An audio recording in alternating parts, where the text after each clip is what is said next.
Judul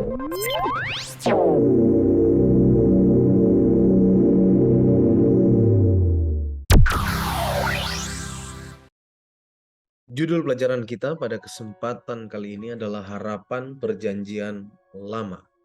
Ibrani 11 ayat 17 dan 19. Karena iman, maka Abraham tak kala ia dicobai mempersembahkan Ishak, ia yang telah menerima janji itu rela mempersembahkan anaknya yang tunggal karena ia berpikir bahwa Allah berkuasa membangkitkan orang-orang sekalipun dari antara orang mati. Dan dari sana ia seakan-akan telah menerimanya kembali. Sebelum kita belajar lebih lanjut, mari kita berdoa. Bapa di surga, kami rindu Tuhan membukakan hati pikiran kami untuk kuasa Roh Kudus Tuhan bertakhta di dalam kami. Sehingga ketika kami akan belajar pelajaran Alkitab ini dapat menolong kami untuk lebih paham akan maksud Tuhan dalam kehidupan kami. Terima kasih Tuhan, di dalam nama Yesus kami berdoa. Amin. Harapan Perjanjian Lama didasarkan bukan pada gagasan Yunani tentang keabadian jiwa alami, tetapi ajaran Alkitabiah tentang kebangkitan terakhir orang mati. Tetapi bagaimana mungkin tubuh manusia yang sudah tidak ada lagi dikremasi menjadi abu atau dihancurkan dengan cara yang lain? Dihidupkan kembali. Bagaimanakah seseorang yang telah meninggal mungkin selama berabad-abad atau bahkan ribuan tahun dapat memulihkan kembali identitasnya?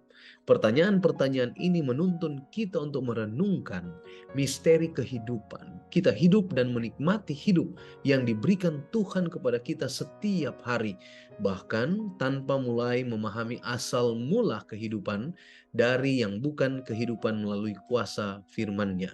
Jadi jika Tuhan mampu menciptakan kehidupan di bumi pertama kali dari ketidakadaan, atau di dalam bahasa Latin disebut ex nihilo, nihil. Mengapa kita harus meragukan kapasitasnya untuk menciptakan kembali kehidupan manusia dan mengembalikan identitas aslinya?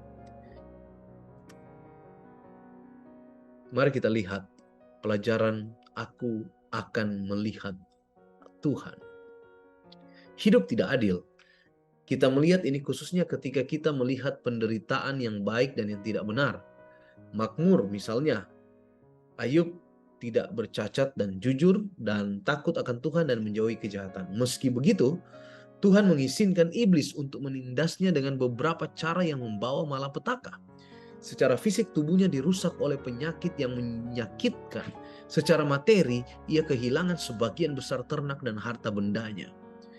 Di dalam rumah tangganya ia kehilangan hamba-hambanya dan bahkan anak-anaknya sendiri. Dan secara emosional dia dikelilingi oleh teman-teman yang menuduh dia sebagai orang berdosa, yang tidak mau bertobat dan pantas menerima apa yang dia hadapi. Bahkan istrinya sendiri berkata di dalam Ayub 2 ayat 9, masih bertekunkah engkau dalam kesalehanmu?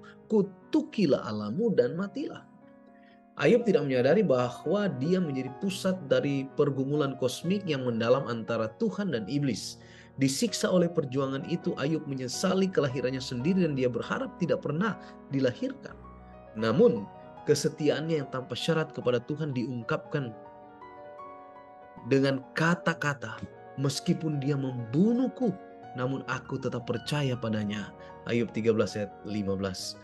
Bahkan membayangkan bahwa hidupnya akan berakhir, dia tetap yakin bahwa kematian tidak akan memiliki kata akhir. Dengan keyakinan yang kuat dia menyatakan bahwa meskipun dia akan mati, penebusnya suatu hari akan berdiri dan dia, Ayub sendiri, akan melihat Tuhan dengan tubuhnya sendiri. Ini adalah gambaran yang tidak salah lagi tentang kematian. Sungguh suatu harapan yang mulia.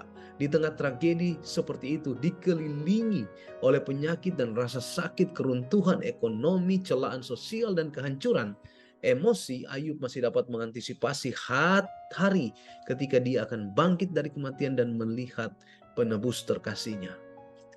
Sebenarnya pernyataan Ayub tentang kebangkitan diisi dengan jaminan yang sama yang diucapkan Marta berabad-abad kemudian kepada Yesus. Dalam Yohanes 11 ayat 24, aku tahu bahwa dia Lazarus akan bangkit dan kebangkitan pada hari terakhir. Ayub seperti Marta harus mengklaim janji ini dengan iman meskipun tidak seperti Ayub, Marta akan segera diberikan bukti empiris yang kuat untuk kepercayaannya. Dari kekuatan kubur, Mazmur 49 berbicara tentang kepercayaan palsu dari orang-orang bodoh. Mereka yang percaya akan harta bendanya dan memegahkan diri dengan banyaknya kekayaan mereka. Dan yang menganggap ladang-ladang milik mereka. Dan yang hidup hanya untuk memberkati diri sendiri. Mereka bertindak seolah-olah rumah dan kemuliaan mereka bertahan selama-lamanya. Tetapi orang-orang bodoh lupa bahwa kehormatan mereka lenyap dan bahwa mereka binasa seperti binatang. Seperti domba mereka meluncur ke dalam dunia orang mati. Perawakan mereka hancur, dunia orang mati menjadi tempat kediaman mereka. Seperti yang dikatakan oleh Ayub berabad-abad sebelumnya. Di dalam Ayub 1 ayat 21 dan 1 Timotius 6 ayat 7 sama ayat ini menyatakan, dengan telanjang aku keluar dari kandungan ibuku, dengan telanjang juga aku akan kembali ke dalamnya. Pemazmur menunjukkan bahwa baik orang bodoh maupun orang bijak mati meninggalkan harta benda mereka untuk orang lain. Tetapi ada perbedaan yang radikal di antara mereka. Di satu sisi adalah orang bodoh yang binasa meskipun berusaha menemukan kepastian dalam kepemilikan dan pencapaian pribadi. Yang sementara sebaliknya orang bijak melihat di balik kisah manusia dan penjara kubur pahala mulia yang telah disediakan Allah untuknya. Dengan memahami ini, pemazmur dapat berkata dengan yakin, tetapi Allah akan membebaskan nyawaku dari cengkraman dunia orang mati, sebab Ia menarik aku. Konsisten dengan harapan perjanjian lama, pernyataan ini tidak menunjukkan bahwa pada saat kematiannya jiwa pemazmur akan langsung terbang ke surga. Pemazmur hanya mengatakan bahwa dia tidak akan tinggal selamanya di dalam kubur. Waktunya akan tiba ketika Tuhan akan menebus dia dari kematian dan membawanya ke pengadilan surgawi. Sekali lagi, kepastian kebangkitan di masa depan digambarkan, membawa harapan, kepastian, dan makna pada keberadaan saat ini. Jadi orang bijak akan menerima hadiah yang jauh lebih mulia dan abadi daripada apa yang bisa dikumpulkan oleh orang bodoh untuk dirinya sendiri selama hidup yang singkat ini. Dari samudra raya bumi, dalam Mazmur 49 kita menemukan ekspresi harapan yang menyentuh akan kebangkitan, berbeda dengan jaminan palsu daripada orang bodoh yang percaya pada kekayaannya. Dalam Mazmur 71, pemazmur mencari keamanan dan harapan dari Tuhan, sementara dikelilingi oleh musuh dan penduduk palsu yang mengatakan bahwa Tuhan telah meninggalkannya. Di tengah pergumulannya, pemazmur menemukan penghiburan dan kepastian dalam mengingat bagaimana Tuhan telah memeliharanya di masa lalu. Pertama, ia menyadari bahwa Tuhan telah menopangnya sejak lahir, bahkan mengeluarkannya dari rahim ibunya. Kemudian dia mengakui bahwa Tuhan mengajarinya sejak masa mudanya. Dengan kepastian bahwa Allah adalah batu karang dan bentengnya, pemazmur memohon kepadanya, jadilah perlindunganku yang kuat, yang kepadanya aku dapat terus berlindung. Janganlah membuang aku pada masa tuaku. Janganlah meninggalkan aku apabila kekuatanku habis. Ya Tuhan, jangan jauh-jauh dariku. Ya Tuhan, cepat bantulah aku. Dan kemudian pemazmur juga menambahkan, Engkau yang telah membuat aku mengalami banyak kesusahan dan malapetaka. Engkau akan menghidupkan aku kembali. Dan dari samudra raya bumi, Engkau akan menaikkan aku kembali. Ungkapan dari samudra raya bumi dapat dipahami secara harfiah sebagai kiasan tentang kebangkitan fisik pemazmur di masa depan. Tetapi konteksnya tampaknya mendukung deskripsi metaforis tentang kondisi depresi berat pemazmur, seolah-olah bumi menelannya. Jadi kita dapat mengatakan bahwa ini terutama merupakan ucapan kiasan tetapi juga mengisyaratkan kebangkitan fisik. Pada akhirnya yang penting untuk dipahami adalah bahwa apapun situasi kita, Tuhan ada di sana. Dia peduli dan pada akhirnya harapan kita tidak ditemukan di kehidupan ini, tetapi di kehidupan yang akan datang, kehidupan yang kekal, yang dimiliki di dalam Yesus setelah kita dibangkitkan pada kedatangannya. Mati untuk hidup. Kitab Yesaya menyajikan perbedaan yang sangat besar antara keagungan Allah dan kerapuhan manusiawi kita. Meskipun kita seperti rumput yang layu dan bunga yang layu, firman Allah tetap untuk selama-lamanya. Terlepas dari keberdosaan manusiawi kita, bagaimanapun kasih karunia Allah yang menyelamatkan tersedia bagi semua manusia dan menjadi efektif bahkan bagi orang-orang bukan Yahudi yang memeluk perjanjiannya dan memelihara hari Sabat. Dalam kitab Yesaya, harapan kebangkitan diperluas secara signifikan. Sementara kiasan Alkitabiah sebelumnya tentang kebangkitan diungkapkan lebih dari perspektif pribadi. Nabi Yesaya berbicara tentang hal ini termasuk dirinya sendiri dan komunitas perjanjian orang percaya. Yesaya 26 mengkontraskan perbedaan nasib orang jahat dan orang benar. Di satu sisi orang jahat akan tetap mati tanpa pernah dihidupkan kembali. Setidaknya setelah kematian kedua. Mereka akan dimusnahkan sepenuhnya dan semua ingatan mereka akan binasa untuk selama-lamanya.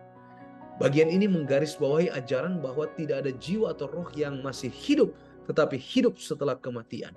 Berbicara tentang kehancuran akhir orang fisik yang datang kemudian, Tuhan menyatakan di tempat lain bahwa orang jahat akan dibakar habis, meninggalkan mereka, tidak ada akar atau cabangnya. Di sisi yang lain, orang benar yang mati akan dibangkitkan dari kematian untuk menerima upah mereka yang diberkati. Yesaya 25 menyoroti bahwa Tuhan Allah akan meniadakan maut untuk seterusnya dan menghapuskan air mata dari muka mereka. Yesaya 26 kita menemukan kata-kata berikut, orang-orang yang mati akan hidup pula, mayat-mayat mereka akan bangkit pula. Hai orang-orang yang sudah dikubur di dalam tanah, bangkitlah dan bersorak-soraklah. Sebab embun Tuhan, embun terang, dan bumi akan melahirkan arwah kembali. Yesaya 26 ayat 19. Semua orang benar yang dibangkitkan akan mengambil bagian dalam pesta sukacita yang akan Tuhan persiapkan bagi semua orang. Kebangkitan terakhir akan menyatukan semua orang benar dari segala zaman, termasuk orang-orang terkasih Anda yang sudah mati di dalam Kristus, yang telah tidur di dalam debu tanah. Seperti yang kita lihat, Perjanjian Baru berbicara tentang kebangkitan orang mati, dan gagasan tentang kebangkitan orang mati juga muncul dalam Perjanjian Lama. Orang-orang ini di masa Perjanjian Lama memiliki harapan kebangkitan akhir kita. Marta yang hidup di pada zaman Yesus sudah memiliki harapan ini. Tidak diragukan lagi, bahkan pada saat itu orang-orang Yahudi memiliki pengetahuan tentang kebangkitan di akhir zaman, meskipun tidak semua orang mempercayainya. Daniel 12 ayat 1 merujuk pada Mikael, pangeran agung yang identitasnya telah banyak diperdebatkan. Karena masing-masing penglihatan besar dalam kitab Daniel memuncak dengan perwujudan Kristus dan kerajaannya. Hal yang sama harus terjadi sehubungan dengan bagian khusus ini. Dalam kitab Daniel kita menemukan kiasan untuk makhluk ilahi yang sama dengan panglima bala tentara, raja segala raja, Mesias sang pangeran, dan akhirnya sebagai Mikael pangeran agung. Jadi kita harus mengidentifikasi Mikael juga sebagai Kristus. Bagian-bagian perjanjian lama yang dibahas sejauh ini semuanya berbicara tentang kematian orang benar, tetapi di dalam Daniel 12 berbicara tentang kebangkitan baik orang yang benar maupun orang yang tidak benar. Ketika Mikael berdiri, banyak di antara orang-orang yang telah tidur di dalam debu tanah akan bangun, sebagian untuk mendapatkan hidup kekal, sebagian untuk mengalami kehinaan dan kengerian yang kekal. Banyak yang melihat ayat ini berbicara tentang kebangkitan khusus dari orang-orang tertentu, baik yang setia maupun yang tidak setia pada kedatangan Kristus yang kedua kali. Daniel 12 ayat 2. Kuburan-kuburan terbuka, dan banyak di antara orang-orang yang telah tidur di dalam debu tanah akan bangun, sebagian untuk mendapatkan hidup yang kekal, sebagian untuk mengalami kehinaan dan kengerian yang kekal. Daniel 12 ayat 2. Semua yang telah mati di dalam iman kepada pekabaran malaikat yang ketiga, yang akan keluar dari kuburan dengan dimuliakan, akan mendengar perjanjian damai Allah dengan mereka yang telah memelihara hukumnya, juga yang telah menikam dia. Mereka yang mengejek dia dan yang mencemooh derita kematian Kristus dan penentang paling keras kemuliaannya, kebenarannya, dan umatnya dibangkitkan untuk memandang dia dalam kemuliaannya dan memandang penghormatan yang diberikan kepada mereka yang setia dan menurut kepada Allah. Demikianlah pelajaran Alkitab kita pada saat ini tentang bagaimana ada pengharapan. Pengharapan di dalam perjanjian lama. Kita berdoa. Terima kasih Tuhan untuk pengharapan yang kami boleh kupas, kami boleh pelajari yang terdapat di dalam pelajaran perjanjian lama. Tuhan berkati pelajaran ini menguatkan iman percaya kami kepadamu. Di dalam nama Yesus kami berdoa. Amin. Tuhan Yesus memberkati kita.